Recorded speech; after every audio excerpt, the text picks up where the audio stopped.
Today, we've got one of the world's most knowledgeable experts on all things sourcing and shipping, who's going to give us some light at the end of this nightmare tunnel that we've been in as far as those things are concerned. And he's going to give us some really cool strategies for sourcing and shipping in 2022 that you've probably never heard of. How cool is that? Pretty cool, I think.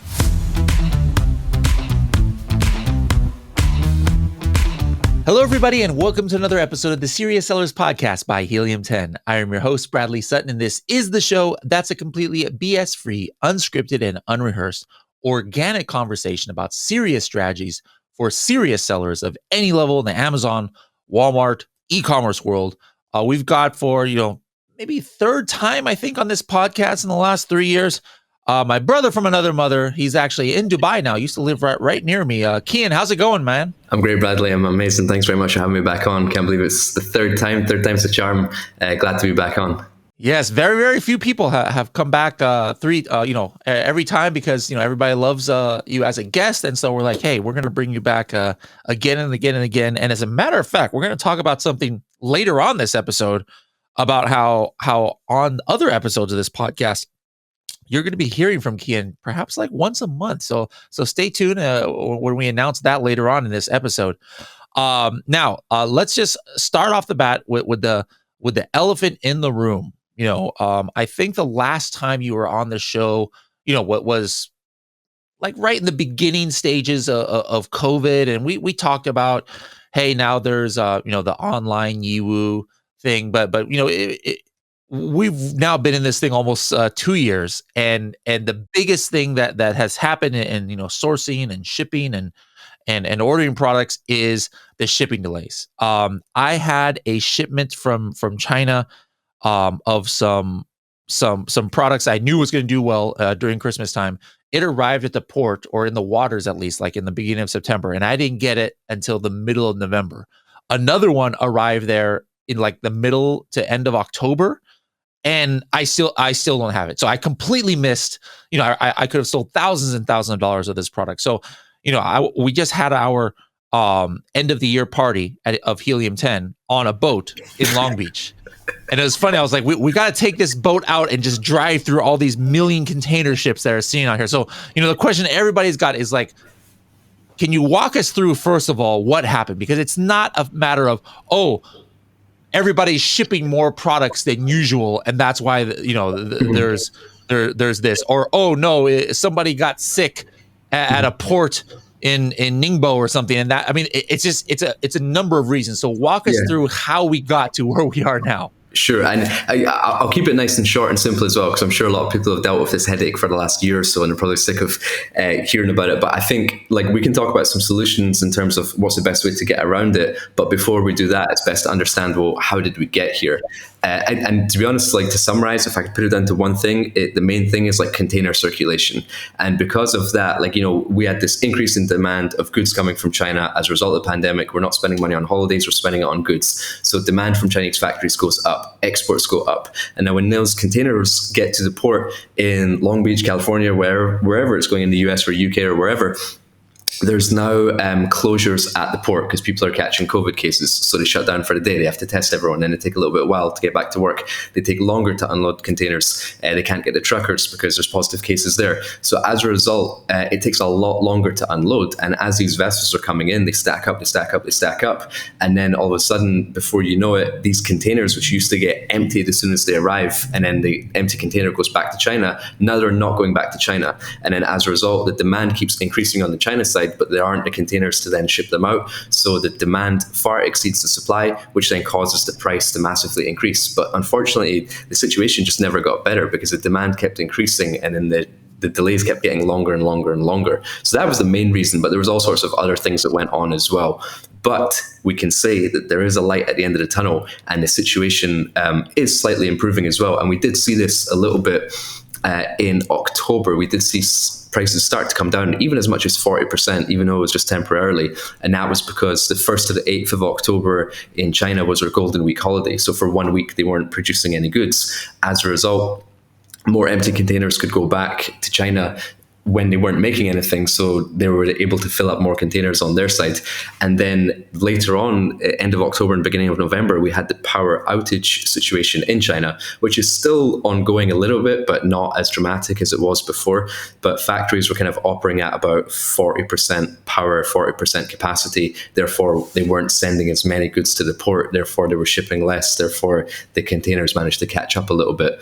And I think we're going to see that a little bit more as we get closer to Chinese New Year as well, because obviously the factories are going to be off work for several weeks. So that should see the situation stabilize as well, which is quite interesting because Chinese New Year is normally the time where the goods are the most expensive, because that's when everyone's trying to get and rush their orders out. And that's probably when we're going to see a slight decrease in cost slightly after Chinese New Year as well. But, through this whole process and what we've all gone through and being able to help a bunch of different sellers, it's now easy to identify, okay, what are the key shipping principles, right? What are the main boxes we need to tick to make sure we get the best lead times and we get the best prices? So first thing, most important thing, I would say is definitely ask multiple freight forwarders for a quote, because we've probably been in a situation where you work with one freight forwarder, they've given you amazing service, good relationship, all that. You just always ask them for a price. But the pricing is based on capacity. It's how many containers they've booked on a certain vessel. So some freight forwarders will have loads of capacity, some won't have that many, some will have last minute cancellations. So reach out to 3, 4, 5 different forwarders. Reach out to Chinese forwarders as well as international forwarders. Sometimes they might give you a better price. And then month to month, you're going to see that's going to change. But just reach out to maybe 3 to 5. The other thing is that ask for your price at the right time as well. If you've got a shipment coming up in, like, say 45 days time or 30 days time, there's no point asking for a quote right now because so many things can change between now and then. The best time to ask for a price is around 10 days to 7 days away from when your goods are actually ready to ship, because that's when they know what vessels are actually going out. If there's any cancellations, they've dealt with it. But you don't want to book a price, like 2 weeks out, and then they find out, okay, that vessel's been cancelled, there was a port closure there, now we need to find you a new boat. So asking at the right time, which is about 7 days out as well.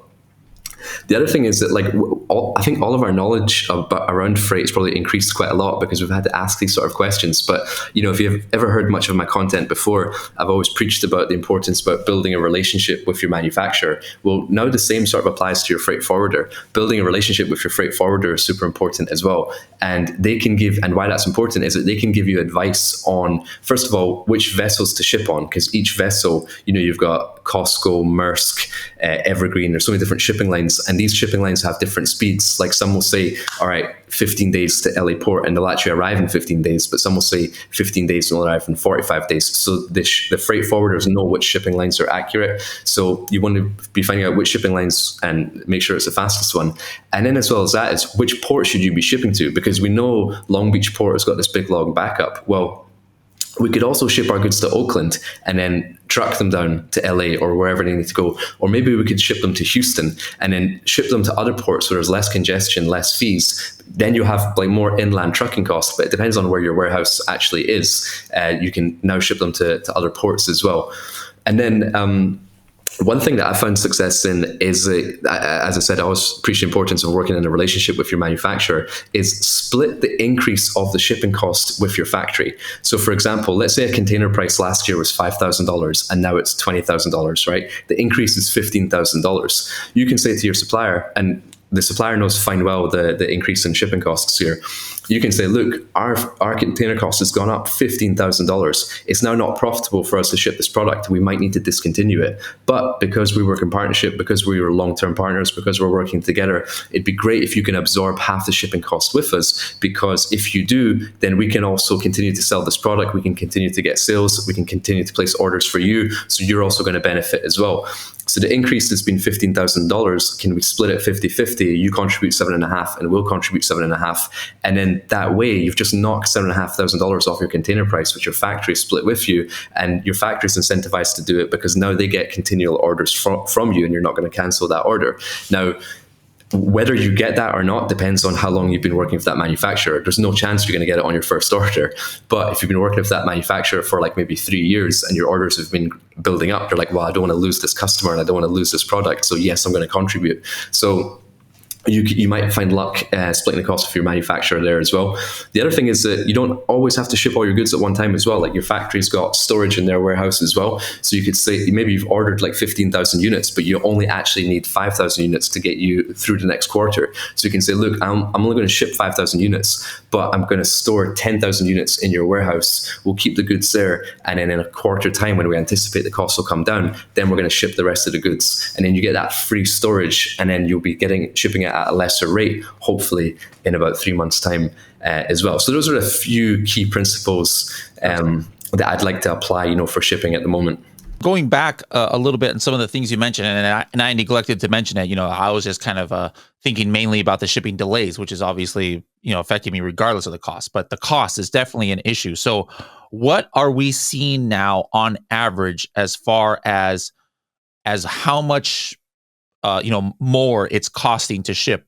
Are we talking double? We talking 50% more? And then what is the trajectory you're seeing over maybe, January, February? Are there any signs that it might go down, or it's only going to go down, during the Chinese New Year, like it did for that one Golden Week thing? Yeah. Well, if you can give me a second while I just get my crystal ball from under my desk. Oh yeah, I know you guys got a lot of cool stuff in Dubai there. So. Yeah. No, I would say that, like, from the freight forwarders that I've spoken to, no one can quite predict what will be the situation, but what we envision, like, first of all, the container prices, depending if it's a 20-foot or a 40-foot container, went as high as over $20,000. And there are some freak incidences where they went even higher than that. They're kind of stabilized now, where they've been dropping, not too much, but maybe dropping 5%, 10%, 8%, depending on which port you're shipping to. So like people can be comfortable with around like $15,000 to $18,000 per container. I think we'll see a slight reduction after Chinese New Year, but maybe a little spike before Chinese New Year. And I would say that after Chinese New Year, even if the prices drop, I don't think the shipping lines are going to be in a rush to drop them either, because they know that the demand is still there. So I think we'll start to see just gradual decreases. And I don't think it'll really go back to as low as it was before, but hopefully I would say that by Q3, by July next year, I would be hopeful that we can get it down to about maybe $12,000, $13,000 a container, and it will just be gradually dropping. It's not going to drop like Bitcoin. It will just be like 5%. We'll see about that, but I think monthly we'll bring you updates on that, which is something we're going to chat about later on as well. Okay. All right. So one thing, I like bouncing around because sometimes if I don't say it, I'm going to forget about it with my bad memory. But I've been reading news articles lately about something I have no experience with. And these news articles are like talking about, how Amazon has their own shipping containers and this and that. And that part I kind of knew about, like Amazon Global Logistics. I've never used it, but we've always known it existed. But, for me, what was interesting was I was under the impression that as far as the shipping delay goes, it's because of the ports and things like that. So like, these boats that are waiting, they can't get in. But it almost sounded like these articles were trying to say that people who are using Amazon Global Logistics are somehow bypassing that and getting fat. And I was like, that doesn't seem right. Like I can maybe understand maybe the price, like if they have their own ecosystem of containers, which still didn't sound completely right. But anyways, what's like if somebody's using Amazon Global Logistics, are they saving on time and money with what's happening right now, or is it pretty much the same? Yeah, so I heard, like, personally, I've not used Amazon Global Logistics myself as well, but I've spoken to people who have, and I've heard that they're getting better pricing using that. And I think that's because obviously Amazon wants to buy this business at a time they don't mind to take a slight loss in order to build up their container business. And also they can sort of fast track your products into Amazon, put them straight into the warehouse, and then as a result, unloading it, they know exactly where it's going. But I think I've also heard stories of containers getting unloaded very, very quickly, just even in a few days as well, and that's by a fast shipping line called Matson, Matson, and that's like unrelated to Amazon. So if you type in Matson, and that's just that ships through Oakland, and it's a very, very short wait, and it's only certain vessel sizes that can go through Oakland, because the big massive vessels, like the ones which got stuck in the Suez Canal, they have to go through Long Beach, right? But the smaller ones can go through Oakland. So if you're like desperate for a shipment and you need to get it out fast, ask your freight forwarder, I want the Matson fast line. And then that has a very, very fast clearance time. But in terms of Amazon, I think they're also going to be relatively quick, relatively cheap. But definitely speak to people who have used it and ask what their opinion has been on the service. What should I be doing now as far as inventory planning goes? Obviously, here at Helium 10, we have a full inventory management software where it's giving Amazon sellers like suggestions on when they should order and when they're going to run out and things like that. And so we have something in there that's kind of like lead time. So like once I actually cut a PO, how long does it take to get into Amazon? And the last few years, it's always been, last few years, I've been importing from China for 20 years. It's like clockwork, unless there's something super weird happening where, I order and then, if I know it takes like, 3-4 weeks to manufacture, maybe takes another, 3 weeks to get to the port and then like a week to clear cut. Like it's always clockwork, but now it's like hit or miss. So as I know it is hit or miss. It's not like one number that's right, but like on average, what are you seeing from the time that maybe an order is ready to go? How long is it taking to get to the port, clear that long line of ships, and then actually get to Amazon? Yeah, well, in normal circumstances, pre-COVID, what it used to be is that like, okay, you spend your time developing your sample, but from when you have this sample that, okay, this is what I'm happy to go into production with, here's my deposit, here's my purchase order, generally as a rule of thumb, and it varies like category to category, but normally it takes 30 days for material preparation and then 30 days for production. So your production total lead time is about 60 days. And then if you're shipping to West Coast, it takes about 15 days. If you're shipping to East Coast, maybe about 35, 40 days. So maximum from when you place your deposit to when your goods arrive at the port, if it's East Coast, you're looking at maximum 100 days, right? 3 months, basically. But now, but now, obviously, depending on which port you're going to, sometimes you can bypass all of that, or you're going to get stuck for another 3 months at the port. And even some goods are getting held at customs as well. So there's all sorts of issues going on there. But in terms of next year, what I found super interesting is depending on what category of product that you're into, your suppliers actually have a bit of a backlog as well in terms of the amount of orders that they have to fulfill before Chinese New Year, and then orders which are now piling up after Chinese New Year. And I was having a conversation with one of my backpack suppliers just a couple of weeks ago because I had the company reach out and they wanted to add an order for bags. And they were telling me we can't do anything until May next year. I was like, are you joking? Like May next year? That means we're talking about July delivery, Q3 delivery next year. So I was like, okay, cool. Well, now is a very, very important time to check in with your manufacturers to find out what are their what's their capacity, what's their capabilities for 2022. Because now, and regardless of COVID or whatever, now is actually the time that I always plan my forecast orders for next year. And I would encourage anyone like listening right now that use this time, what's left of December and beginning of January, to give your supplier an accurate forecast of your order schedule for next year.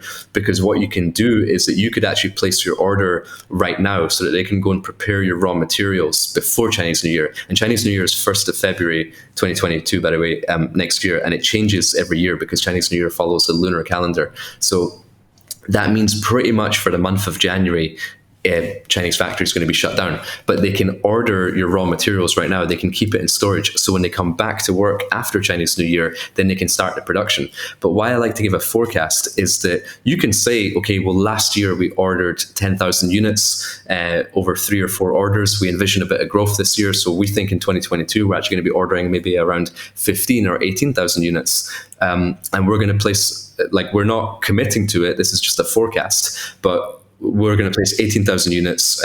We'll give you an order in April, right after Chinese New Year. We'll give you another one to ship out in June, another one in October, and then another one in December. And what your factory might do is go and order all the raw materials for those 18,000 units. And that also depends on the materials used in your product. If it's just like a black polyester, well, if you don't take that stock, then they can use it for someone else, right? There's no risk. So they're just going to order all your raw materials. But if you have like some customized goldfish, or the hoodie that I'm wearing right now, some customized like purple and pink pattern, they're not going to order 20,000 units for you, because if you don't take it, they're screwed. They can't sell that to anyone else. So you can say to them, all right, if you can hold all of that in stock, and then that way that reduces your lead times as well. Because next year, when you want your orders to go into production, your raw materials are already there. So you've cut out that 30-day raw material time. So, and you're getting better prices as well, because they're securing your raw material price in that moment in January 2022,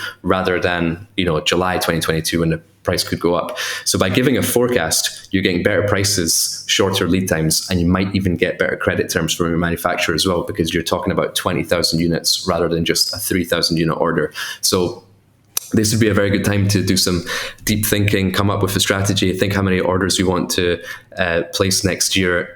Have a conversation with your supplier, say, this is the forecast, this is what we want to achieve together, lock in your pricing, lock in your lead times, lock in your production slots, and then 2022 will be much more smooth for you guys. You've talked in the past how important it is to try and maintain a good relationship with your supplier. It helps with the sourcing and just helps with pricing and just be the trust factor in things. And so we've talked before on the show how nice it is if somebody's is able to do it to actually visit the factory, and they'll take you out and things like that. Obviously that is not going to be a thing it hasn't been for a year and a half. It's not going to be for a while, as the country continues to be closed off to the rest of the world. So what can people do now, now that even no matter what our size is, we literally can't get a visa to get into China? How can we keep that relationship good? Like, should some sellers be sending gifts around Chinese New Year? Like, what's a good custom? Like, talk to us. Yeah, that's a great point. And now is actually the perfect time to do it, right? So I'd say there's two really, really important things to build that relationship. As you said, face-to-face going out there is the best way to do it, but obviously we can't do that at the moment. So I'm sure everyone's heard of an application that you can download on your phone called WeChat, and that's just WeChat. And that's basically the app that they use in China for communication. That's their version of Messenger or WhatsApp. And I would definitely download WeChat and keep all your conversations regarding the products and the prices and the delivery dates to email, all the important stuff you need to reference. But on WeChat, you want to be having your informal conversations, like, hey, this is what me and my buddies got up to at the weekend. We went to the game, we're having a beer, here's a photo of us in the bar. Hey, what did you guys get up to on the weekend? Like, I'd love to see what Chinese food looks like. Can you send us a picture of like your dinner and all that, of your family, all this sort of stuff.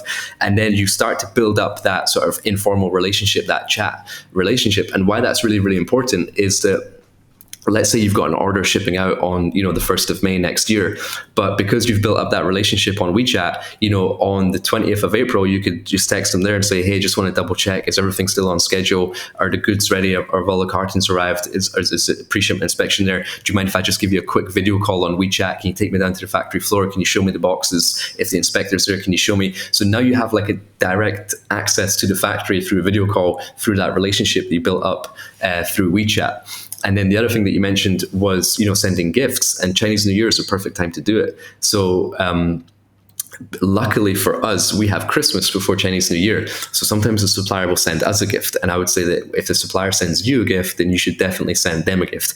Normally, they'll probably just send you an e-card, like a Merry Christmas, like email some dodgy song that pops up through an email. But if you want to go the extra mile, you can also send them a gift. And, a lot of people ask, like, well, what sort of gift should I be sending my supplier? And I always say something that represents your hometown, right? Because they have a lot of customers from all over the world, like, from Spain, Brazil, Germany, and you basically want to send something that represents your hometown. So, like, let's say you have a local sports team. So, Bradley, for you, I know you love the Lakers. Oh, no, come on. All right, guys. Thank you for this episode of the podcast. We're going to see you guys. And don't mention the L word here. Or you could send a T-shirt of your LA Clippers, right? And then there we go. That would be a nice gift for the factory. Or if your town is famous for hot sauce, if your town is famous for a specific tea, they love their tea in China. Just something that represents your hometown that they'll remember you by. But one quick hack is that if you are sending gifts, right, you want to send a gift for the sales associate that you talk to, but it's very, very important that you also prepare a gift for the boss as well. So you email your contactor and say, hey, I would love it if I want to get a nice gift for you, and I also want to get a nice gift for your boss as well.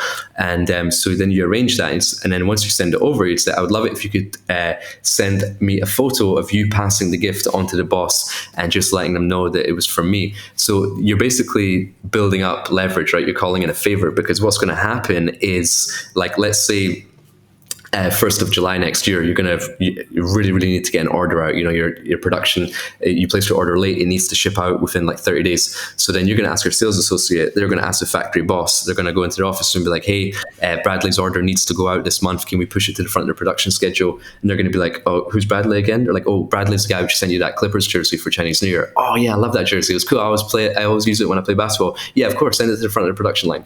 So you've now built that sort of favor that you can call with the factory boss, who's essentially the decision maker. So you can use this period at Chinese New Year to basically build up that leverage, build up that favor. So definitely use WeChat, have your informal conversations there, build it directly in your communication with the factory, and then also send a nice gift to your sales associate and to the boss as well. We had somebody on the show recently talk about a website that I hadn't heard of, You Go. And then, you before talked about the online Canton Fair. We all know about Alibaba. Let's just run through what, for 2022, just some strategies for remote sourcing. Again, like Kian's talked about it before, absolute best way, actually going to trade shows, going to the real Canton Fair, going to the other trade shows that are there, meeting suppliers, potential suppliers face to face. But what's working for you now when you're or for people that when they're going to Alibaba, what's working for as far as online trade shows or online sourcing? What can you tell us? Yeah, I would say, Alibaba is still a really fantastic resource. There's some amazing suppliers on there, and the better quality suppliers are actually coming onto the platform as well, because the trade shows haven't really opened up for them yet. But as everyone I'm sure is aware, there's also a lot of bad suppliers on Alibaba. So the main purpose of using it is to filter out the bad ones to get to the good ones. And the best way to filter out the bad ones is that you want to search by suppliers, not by products. And you do that at the top. But the most important thing is that once you start searching by suppliers, is use the suppliers which have verification. So that blue verification badge, which just means that every bit of information that factory has provided has been verified by a third party. So, and this is actually so key, right? If you go into a factory for any product, let's say it's a backpack, it will bring up like 1,000 suppliers. But then if you click verified and trade assurance meaning your payment is protected, those are the two most important boxes to tick. Once you hit verified, the number of suppliers drops from like maybe 2,000 down to like 400. So you've just filtered out all the terrible suppliers, which you don't know if the information that they provided is true. But now when you click on any of those suppliers, right, you can scroll down and there's going to be a blue box and it'll say verified by SGS or verified by Intertech. And it will tell you the year the factory was established, what their turnover is, if they're a manufacturer or if they're a trading company. And if you scroll down even further, it'll tell you what machinery they have in their factory. Do they have machines for detecting needles? How many have they got? They've got sewing machines, they've got 85. And you'll see a blue tick next to it. And then also they have imagery inside the factory as well.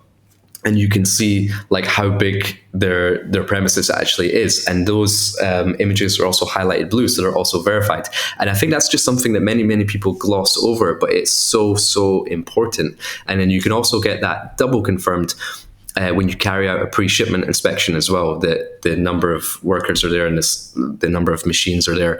But that's kind of like the best way. And then I always like to select the certification. So then on the left side of the page as well, you'll see ISO 9001, which is a quality standard, ISO 14001 environmental standard, BSCI, Business Social Compliance Initiative, things like that. The top factories have that.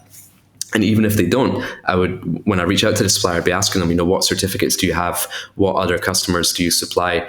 And then they'll say like, oh, we have the Disney audit, we have the Walmart audit. Okay, cool. Can you send me a copy? I'll check the date, make sure it's in the last 2 years. So there's so many different things that we can ask for and so many different things that we can see through Alibaba. But there's actually one other great website, which I've been using a lot recently, which is a fantastic resource. And it's called importyeti.com. And it's a free resource. I'm not sure if you've used it before, but essentially any shipping document, any shipment that goes into the USA, that shipping document is public information, only into America, but to the UK, that's not public information.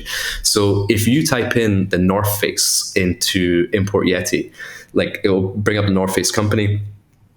You can see how many shipments they've done. You can see all their suppliers. You can see all their HTS codes. You can click on one of their suppliers and then see who else they supply. They then supply like Patagonia and all these other brands as well. And then you can like click on their contact information, go directly on their website, email them directly. And it's a really, really quick way to find the market leaders, suppliers for your product. It might not necessarily bring up your Amazon's competitors because maybe that brand isn't so well known. But if you want to find the market leader suppliers, just to head to importyeti.com. It's a free resource, and you learn a lot just by playing around with it. So that's another fantastic resource as well.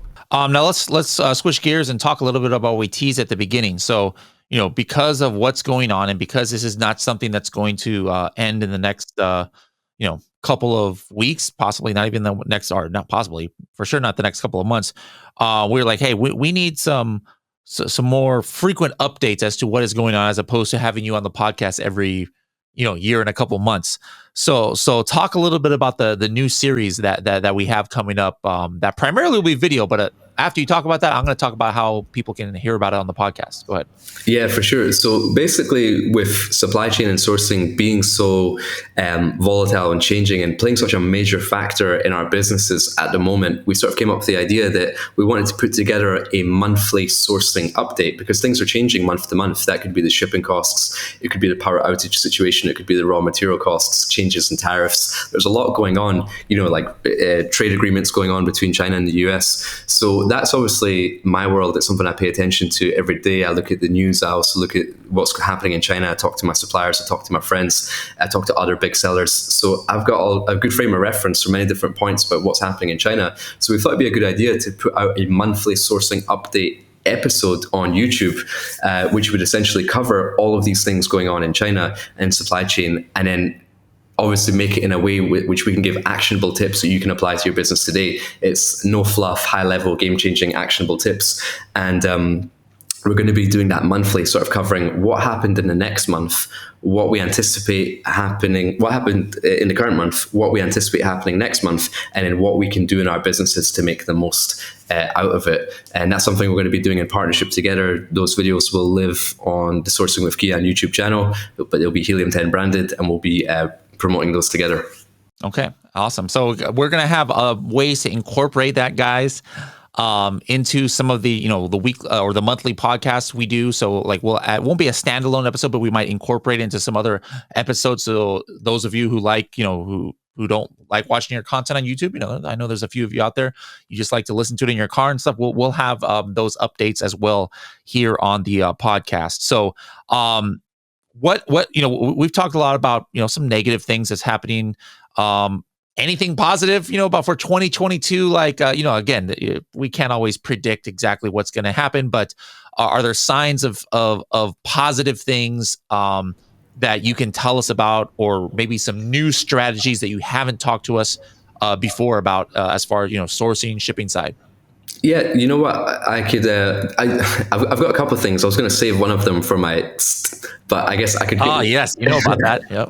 I guess I could give one now and then use one as a which has become a new word now. But so I would say something super important, not very sexy, but here's where you can actually save quite a lot of money or improve a lot of margin in your supply chain, is that because of the situations that we've been in, we've really been forced to look at all aspects of our supply chain and be like, right, where can we save cost? And somewhere where I've found where we can save quite a lot is really optimizing your carton dimensions. And what I mean by that is that you should really be double, triple checking that you're absolutely filling a container because you're paying so much, like $20,000 for a container. You want to make sure your cartons are filling it up right to the top. So you should be calculating how many units can I fit in a container. You can do the maths yourself based on the carton dimensions and the cubic meters of the container. And you can also be asking your supplier as well to calculate what's the maximum as well.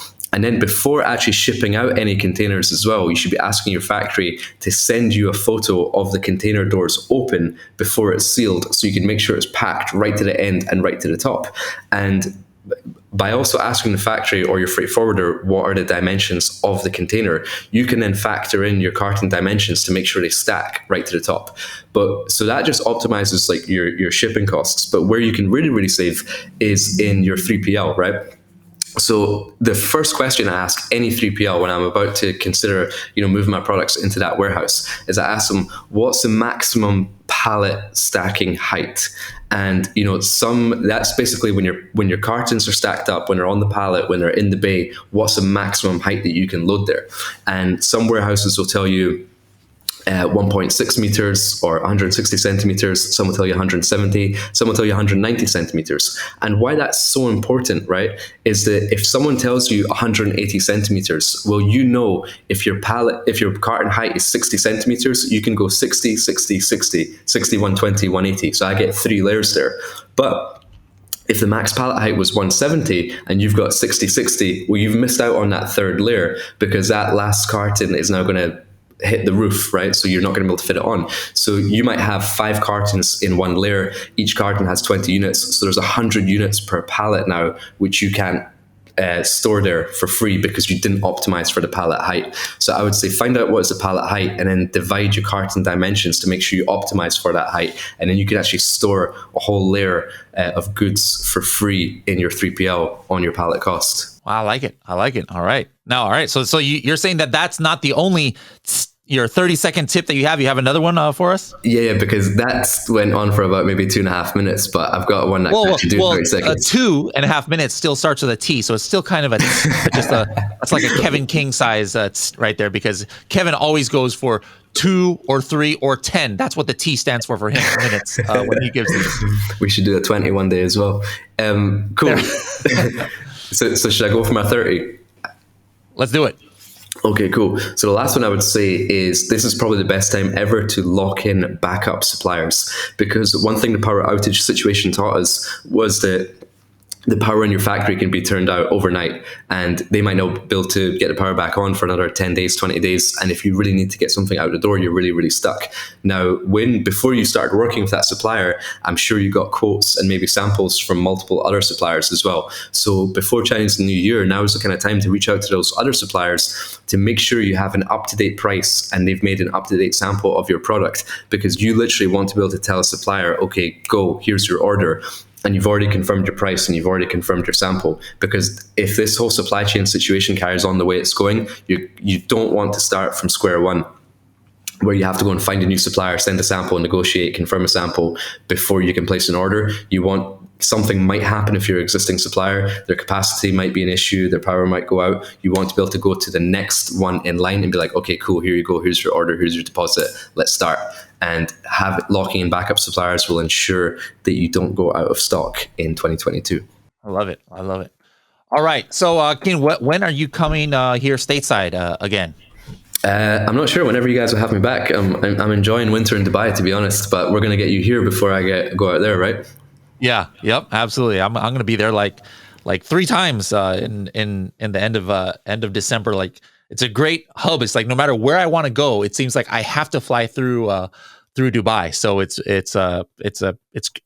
I'm glad it's not July when I'm going there. December is a great time to go there. So anyways, Kian, you've referenced your YouTube channel and other things here. So how can people find you on the interwebs if they want to get more information from you? Sure. Yeah, the main places I hang out on the interwebs, probably most active on Instagram, which is Kian_JG.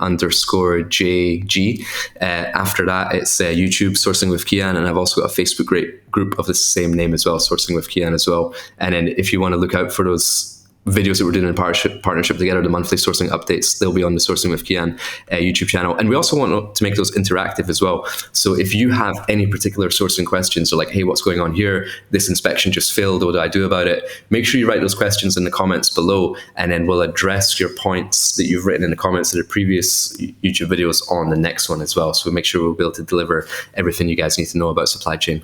Yep. And then 2 more things, guys. This is not for everybody, but first of all, those of you who are Freedom Ticket Extra members, that's that special kind of coaching program that we have with Kevin King and some other employees here at Helium 10.